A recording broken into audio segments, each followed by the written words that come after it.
tutti, sono Rui. Da tantissimi vostri commenti ho capito che siete molto interessati sulla cultura cinese e le cose in generale, sulle curiosità sulla Cina. Allora ho pensato di aprire una nuova sezione dove dedico, diciamo, a questo aspetto. Quindi non parliamo della cucina cinese, ma anche dell'altro. L'argomento che io oggi ho pensato di parlare sarebbe la differenza tra lingua cinese e lingua italiana. Ovviamente parlo delle percezioni miei, quindi di puramente opinione personale, perché sono delle cose che vedo io, sono delle mie perplessità e poi anche forse i miei dubbi. In questo caso, se volete, mi potete anche rispondere con un commento qua sotto.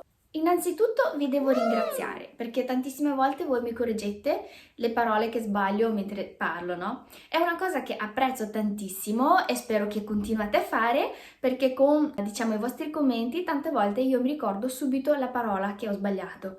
Per esempio, adesso per tutta la vita non dimenticherò più la parola agrumi, si riferisce a una famiglia di frutta, agrumi, mentre la parola grumi era la parola giusta che io dovevo utilizzare per descrivere i nodi che non si sciolgono nell'impasto. Perché non deve comunque presentare traccia di agrumi.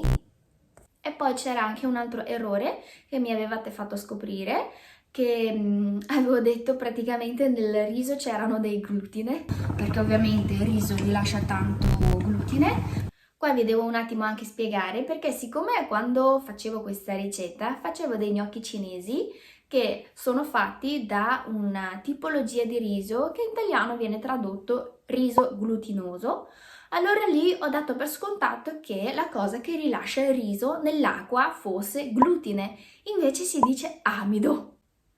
Ok, quindi non sbaglierò mai più. Ah sì, e poi di recente che mi avete fatto notare che balena è un mammifero e non un pesce. In realtà è una cosa che lo so, anche qua è sempre dovuto alla traduzione dall'italiano al cinese, perché balena in cinese si dice Jingyu, quindi sarebbe tipo la traduzione corretta letteraria sarebbe balena pesce, quindi so che è un mammifero. Detto questo, adesso vi parlo perché sbagliamo così tanto in certe cose. Innanzitutto i verbi. Sapete quanto è difficile per una cinese questa cosa? Perché noi nella lingua cinese non coniughiamo i verbi. Per noi il verbo ha un radicale e rimane sempre così. Ad esempio il verbo essere, qua se andate a vedere la tabella del verbo essere, c'è veramente 10 pagine, mentre in cinese si dice sempre con una stessa parola, shi. Quindi, per esempio, io sono Rui, 我是 Rui. Tu sei italiano, 你是意大利人. Noi siamo cinesi, 我们是中国人. Cioè, vedete, è sempre lo stesso radicale. Quindi tante volte mi viene da pensare perché dite, ah, i cinesi siete super bravi sulla matematica. È vero, perché secondo me voi, il vostro tempo che andate a studiare tutte le tabelle dei verbi, noi andiamo a studiare la tabella della matematica. Perché in Cina a scuola ci richiedono di imparare a memoria la tabella delle moltiplicazioni sin da prime elementari, seconda, adesso non mi ricordo esattamente, mentre qua sin da piccoli bisogna ricordare tutta la tabella dei verbi. Io fino ad adesso non sono ancora riuscita a imparare niente. Io il verbo tante volte lo uso a caso. Ad esempio, il passato remoto. Qualcuno riesce veramente a usare nel tempo giusto? E poi i congiuntivi. Io non so neanche coniugare correttamente i verbi in congiuntivo. Cioè, come sarebbe che io sia o che io fossi? Comunque, cioè, da un verbo che era essere diventa fosse, che è tutta un'altra cosa. Cioè, non riesco a trovare neanche una cosa per poter collegarmi da questo a questo verbo qua. La costruzione della frase in cinese è davvero semplicissimo perché soggetto, verbo sempre uguale, che sia in passato, che sia in futuro, tu basta che aggiungi davanti il tempo, tipo io andrò in Italia, 我以后去意大利. Stavo dormendo, 我刚才在睡觉, però il verbo 睡觉 è sempre 睡觉, non si cambia mai. Io mi ricordo ancora un discorso che facevo con un mio caro amico che praticamente in una serata, durante una chiacchiera, credo di aver detto la parola sconoscente e lì è nato praticamente tutto un discorso. Ah, Rui, non si dice sconoscente perché non esiste come parola, e faccio, ma perché non esiste? Perché mi ricordo che nella sua parola, quella diciamo radicale, conoscere, conoscente, io ho un conoscente, allora per descrivere una persona che non conosco, le ho detto sconoscente. Invece mi ha detto, no, non si dice sconoscente perché è una parola che non esiste in italiano, si dice sconosciuto. Perché, cioè, se avete deciso, vabbè, la parola sconosciuto è più carino, magari suona meglio, allora fatela la stessa parola per conosciuto. Invece non posso dire conosciuto, devo dire conoscente per una persona che io conosco, mentre una persona che sconosco, devo dirlo che è un sconosciuto. Vabbè, ok, cerco di impararla a memoria, non c'è un altro modo perché qua non c'è, a mio avviso, una logica, no? Sono tutti casi eccezionali. Per studiare cinese credo che la difficoltà più grande per voi sia la questione della pronuncia, perché la lingua cinese è basata sui toni. Questo trovo che sia praticamente una particolarità della lingua cinese, perché a parte il cinese, in tutte le altre lingue, intendo quelle che ho studiate io, ho studiato italiano, francese, inglese, tedesco, che non mi è rimasto niente, ho studiato persino il latino, incubo della mia adolescenza. Vabbè, lingua cinese è l'unica lingua tra questi che si basa sui toni. Noi cambiando un tono di una parola cambia totalmente il significato. Ad esempio, shui jiao è dormire, shui jiao sono i ravioli. Ci dao vuol dire mangiato, ci dao invece arrivare in ritardo. Quindi tutte le parole che in base a questi toni hanno un significato diverso.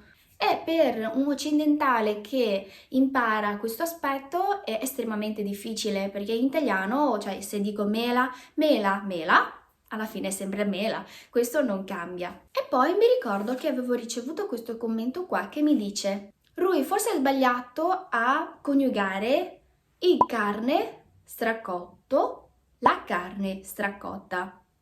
Quindi il discorso del maschile e femminile di una parola.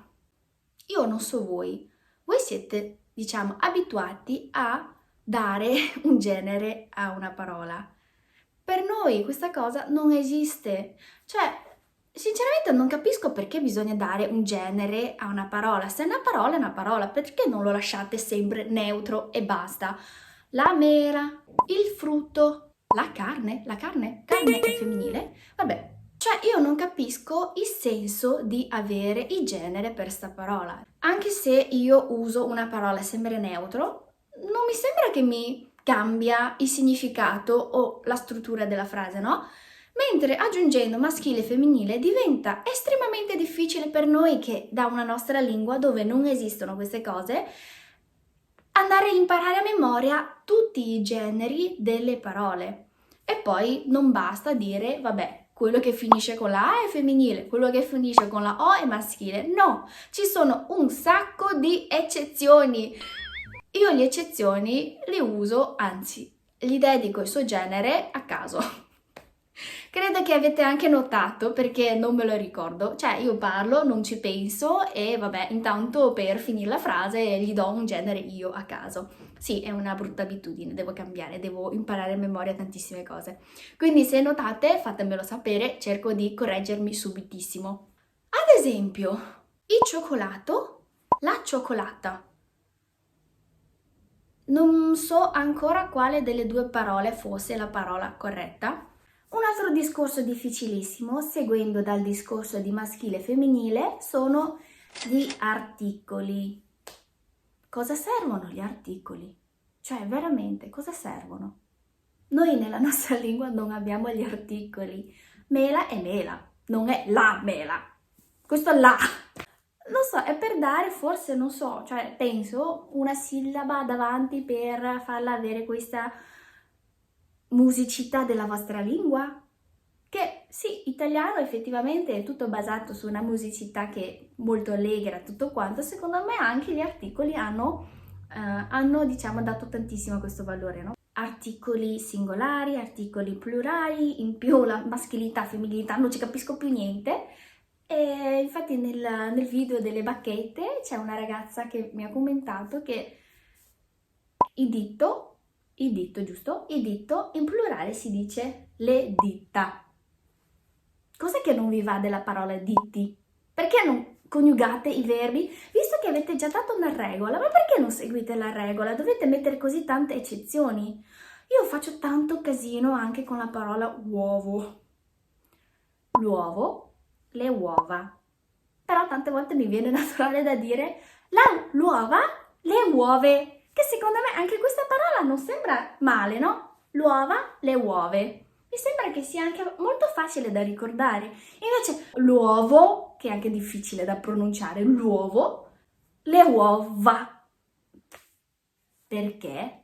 Adesso non mi viene in mente tantissime altre parole, ma veramente ci sono certe cose che rimango basita, che devo usare solo, diciamo, il massimo delle mie energie per impararle tutte a memoria, cioè non c'è un altro modo. In cinese invece le parole non hanno articoli, non hanno maschile e femminile, non hanno singolari e plurali, nel senso che se devi dire una cosa in plurale basta che aggiungi l'aggettivo di quantità davanti e la parola rimane sempre invariabile. E poi una cosa molto molto difficile per i cinesi è la pronuncia della R. Beh, io riesco a farlo bene, solo per fortuna, perché non so come ho imparato, vabbè, forse perché quando ero venuta in Italia ero ancora piccolina, avevo 11 anni credo, quindi comunque sono riuscita ad imparare bene. Però per i miei genitori rimane una cosa, un abisso che loro non riusciranno mai a superare in tutta la loro vita, perché nella nostra lingua non è disposto questo suono. Il mio nome, Rui, si dice in cinese Rui. Sentite, anche se scrivono le stesse sillabe, si pronuncia totalmente diverso, perché Ju è del secondo tono, quindi va su, mentre I è del quarto tono che va giù, quindi Ju I. Sarebbe così il mio nome in cinese, con il suo suono corretto. Infatti tante volte io mi presento e dico ciao, sono Rui, e mi fanno ma il tuo nome è facile, si pronuncia proprio così, e allora faccio sì? Cioè, se vuoi ti insegno anche come si pronuncia correttamente, però non vorrei che ci perdi mezza giornata solo per imparare il mio nome. Il mio nome in cinese si dice Ruyi, Ruyi. Ok, questo per voi serve degli esercizi, come per noi dobbiamo esercitarci 1000 volte per fare la R. La tecnica che di solito ci insegnano a noi cinesi è di dirci di praticare quando noi siamo lì, sai, quando lavi i denti, ti metti dell'acqua in bocca a fare e con quella cosa lì cerchi, con l'acqua in bocca cerchi di allenarti.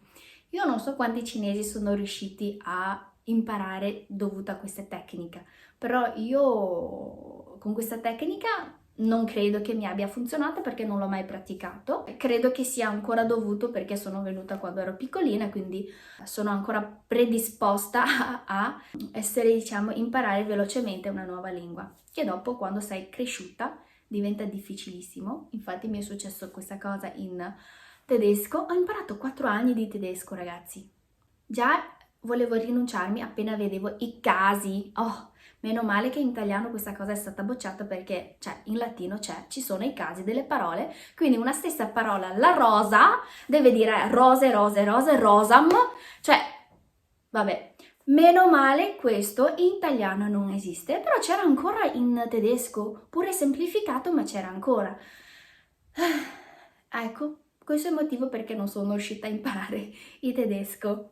Una cosa molto interessante è che ho trovato tantissime assomiglianze, tantissime similitudini tra italiano e cinese. Ci sono tantissimi proverbi che si dice in cinese, ho trovato praticamente quasi la stessa cosa anche in italiano. Ad esempio, il can che baia non morde, in cinese si dice hui jiao de gou bu yao ren. Uguale, la stessa cosa, traduzione letteraria uguale.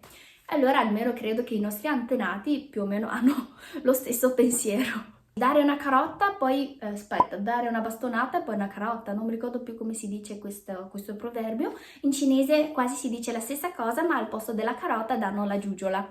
Quindi, tai ge banzi ge ge zao. Questo proverbio in cinese, il significato è uguale.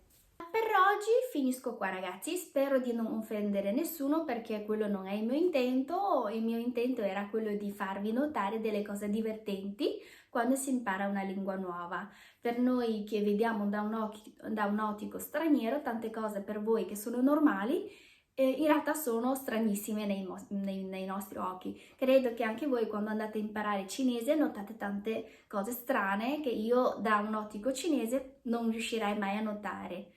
Quindi volentieri lasciatemi commenti, scrivetemi che cosa trovate di strano e se avete anche delle risposte per quanto riguardano i miei dubbi. Ci vediamo prossimo venerdì sempre sul canale mio Ricette Cinese di Rui, ricordatevi di iscrivervi. Molte grazie, alla prossima volta!